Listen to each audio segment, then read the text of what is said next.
Hello guys, मेरा नाम सर्वेश सरोहा है। आज का हमारा टॉपिक जो रहेगा वो है VAT. VAT means value added tax. जब हम लोकल परचेज और सेल करते हैं गुड्स को तो हमें टैक्स देना पड़ता है। लोकल परचेज के टाइम पे जो हमें टैक्स देना पड़ता है उसे हम बोलते हैं गुड्स पे वैट। और सेम जब उस चीज़ को हम मार्केट में सेल करते हैं, अपने कस्टमर को देते हैं, तो हम कस्टमर से भी चार्ज करते हैं टैक्स एज ए वैट के उसमें। आज हम टैली के अंदर इसी को देखेंगे कि आप टैली के अंदर वैट को कैसे करोगे। इसके लिए आपको टैली के अंदर कुछ फीचर्स को ऑन करना पड़ता है। इसमें आपको F11 के बाद आपको जितने भी टैक्स से रिलेटेड आप कोई फीचर्स ऑन करना चाहते हो तो आपको यहाँ पे दिया हुआ है F3 प्रेस करना है। F3 के बाद आपको यहाँ पे इस ऑप्शन को यस कराना है, अनेबल वैल्यू एडिड टैक्स। और इसी के नीचे दिया हुआ है सेट अल्टर वैट डिटेल्स, इसको भी आपको यहाँ पे यस कराना पड़ेगा। जो स्टेट का आप वैट आप अप्लाई करना चाहते हो उस स्टेट को यहाँ पे सिलेक्ट कर सकते हो। यहाँ पे लिस्ट ऑफ स्टेट आपकी आई हुई है, तो मान लो अभी हम फिलहाल हरियाणा वैट लागू कर रहे हैं। यहाँ पे टाइप ऑफ डीलर बताना पड़ता है, तो हम अभी रेगुलर सेट कर रहे हैं। यहाँ पे रेगुलर वैट अप्लीकेबल फॉर्म, आपको जो जिस डेट है वो डेट आपको यहाँ पर डालनी पड़ेगी। और इस पर सारी information, additional state, style of business है आपका, ऑथोराइज पर्सन कौन है, प्लेस क्या है, डिस्ट्रिक्ट क्या है, ये सारी इन्फॉर्मेशन आप यहाँ पे डाल सकते हो। और इसे कंट्रोल से सेव करा दो। अब यहाँ पे आप F9 प्रेस करेंगे परचेज के लिए। डेट और पार्टी का नाम, हमने यहाँ पे पार्टी का नाम डाल दिया सोनू, तो ये हमारे लिए क्या है, सैंड्री क्रेडिटर। यस यस, और इसे कंट्रोल से डायरेक्टली हम यहाँ पे सेव कर देते हैं। जब हम अब यहाँ पे हमने पहले अपनी पिछली वीडियो के अंदर खाली परचेज का हमने लेजर बनाया था, लेकिन आज हम साथ में वैट को भी यूज़ करेंगे, तो हमें यहाँ पे थोड़ा परचेज में चेंज करना पड़ेगा। तो परचेज एक लेजर बनाओगे, परचेज एट द रेट, और जो आपकी परसेंटेज है वैट की टैक्स की वो आप यहाँ पे लगाओगे। परचेज एट द रेट 5%, या आप यहाँ पे ये भी लिख सकते हो परचेज ऑन वैट। और यहाँ पे आपका ये आ जाएगा अंडर परचेज अकाउंट के अंदर। एंटर प्रेस कीजिए। और यहाँ आपको ध्यान रखना है यूज़ इन वैट रिटर्न, आपको इस ऑप्शन को यहाँ पे यस करना है, वरना आप वैट को यूज़ नहीं कर पाओगे। यहाँ पे आपको वैट क्लास जब आप परचेज करते हो तो आपके यहाँ पे LP7A, और जो आपके जिस रेट से आपका है, हमारा अभी 5%, तो जो भी आपका हो वो यहाँ से आप सेलेक्ट कर सकते हो। परचेज के टाइम पे हम यहाँ पे लगाएंगे LP7A, और जो आपका इंटरेस्ट है वो 5% है हमारा, तो हमने यहाँ पे 5% को सिलेक्ट कर लिया। एंटर प्रेस कीजिए, एंटर, और सेव करा दीजिए। और यहाँ पे भी देखिए आपका आ चुका है वैट टैक्स क्लासेस LP7A 5%। अब नेम ऑफ आइटम, हम अपना खुद का एक नया आइटम क्रिएट कर लेते हैं। हमने मान लो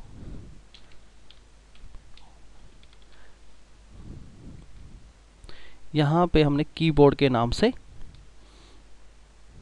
हमारा आइटम है पीसेज, और मेंटेन बैच वाइज डिटेल्स, अभी हमने कुछ भी नहीं करना है यहाँ पे, ठीक है।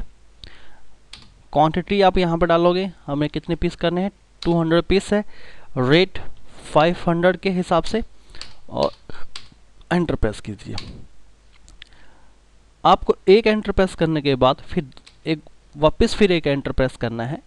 यहाँ पे आप फिर एक लेजर क्रिएट करोगे वैट को अप्लाई करने के लिए। जब आप परचेज कर तो हमारा इसे हम बोलते हैं input VAT at the rate 5%। इस नाम से आप लेजर क्रिएट करोगे इनपुट वैट के लिए। अंडर आएगा ये आपके ड्यूटीज एंड टैक्सेस के अंदर। एंटर। टाइप ऑफ टैक्स आपका वैट है, वैट को सिलेक्ट कीजिए।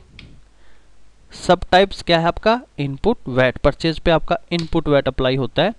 और यहाँ पे परचेज क्या है आपका इंटरेस्ट है, वो आपका क्या टैक्स है, किस परसेंटेज से, वो आप डालोगे यहाँ पे परचेज 5% और एंटर प्रेस कीजिए।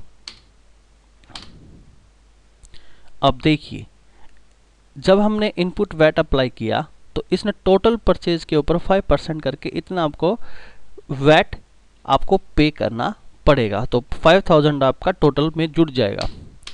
अब देखिए यहाँ पे जुड़ गया आपका। अब यहाँ पे इस ऑप्शन को यदि आप यस करते हो तो यहाँ से आप रिपोर्ट भी देख सकते हो। इसने बोला भाई जो एसेसिबल वैल्यू है आपकी वो 1 लाख है और वैट अमाउंट जो आपका है वो आपका 5000 है। और इसे सेव करा दीजिए। हम एक बार चेक भी कर लेते हैं। डिस्प्ले में जाइए, सेंचुरी रिपोर्ट, वैट, और यहाँ पे देखिए आपका दिखा भी दिया इसने परचेज इनपुट जो टैक्स है आपका परचेज के 5% आपका रेट लगा हुआ था और इसका टोटल असेसेबल वैल्यू जो है 1 लाख और टैक्स अमाउंट आपका 5000 है। अब इसको एक बार सेल करके भी देख लेते हैं।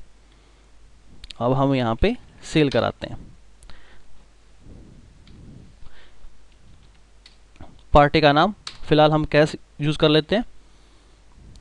यहाँ पे भी सेम हमें यहाँ पे सेल्स नाम से यहाँ पे अलग से लेजर बनाना पड़ेगा, sales @5%। Enter. Under sales account के अंदर आएगा ये दे सेल्स अकाउंट और यहाँ पे भी इस ऑप्शन को आपको यहाँ पे यस कराना है, use in VAT return. Enter. वहाँ पे हमने एलपी का इस्तेमाल किया, यहाँ पे हमारे एलएस के नाम से आ रहे हैं तो एलएस हमारे 5% के इस्तेमाल करना में एलएस 9A 5% ये आपको यहाँ पे यूज़ करना है। यस और इसे सेव करा दीजिए। नेम ऑफ आइटम हमारा कीबोर्ड, एंटर प्रेस कीजिए। क्वांटिटी, क्वांटिटी हमने यहाँ पर डाल दी 190। रेट 7। अमाउंट 2 टाइम्स आपको यहाँ पे एंटर प्रेस करना है, देन आपको यहाँ पे लेजर क्रिएट करना पड़ेगा। जब हम सेल कराते हैं तो हमारा आउटपुट वैट के नाम से आउटपुट वैट के नाम से आप यहाँ पे लेजर क्रिएट करोगे। ठीक है। अंडर ड्यूटीज एंड टैक्सेस के अंदर आएगा आपका वैट है, किस टाइप है, आउटपुट वैट है और आप सेल्स 5%। एंटर एंटर एंटर और आपका देखो यहाँ पे कट चुका है और इसे सेव करा देते हैं। एक बार जाके हम अपनी रिपोर्ट भी चेक कर लेते हैं। वैट यहाँ देखिए ये आपका सेल है। आउटपुट आपका जब हम सेल कराते तो आपने 6650 ये हमें अपने कस्टमर से चार्ज किया एज ए वैट के रूप में टैक्स और ये हमने आगे दिया, हमने भी परचेज किया तो 5000। तो यहाँ पे आपको क्या लिख के आ रहा है, वैट पेबल। तो आपके आउटपुट में से आपका इनकम जो इनपुट टैक्स होता है वो आपका यहाँ पे माइनस हो जाता है। आउटपुट टैक्स में से इनपुट टैक्स को आप यहाँ से माइनस करोगे और जितना भी अमाउंट बचता है वो अमाउंट आपको पे करना पड़ता है। तो अभी हमें जो वैट पे करना है वो 1650 ये हमें पे करना है। एक बार हम बैलेंस शीट भी चेक कर लेते हैं। बैलेंस शीट में जाइए और यहाँ डिटेल देख लेते हैं। यहाँ देखिए ड्यूटीज एंड टैक्सेस में कितना पे कर के लिए है, यहाँ पे 1650 1650 हमें यहाँ पे करने हैं। इस वीडियो में हमने वैट के बारे में देखा कि आप लोकल सेल और परचेज के ऊपर आप वैट को कैसे अप्लाई करोगे और नेक्स्ट वीडियो में हम वैट को एडजस्टमेंट करना भी हम सीखेंगे। इस वीडियो में इतना ही। Thank you.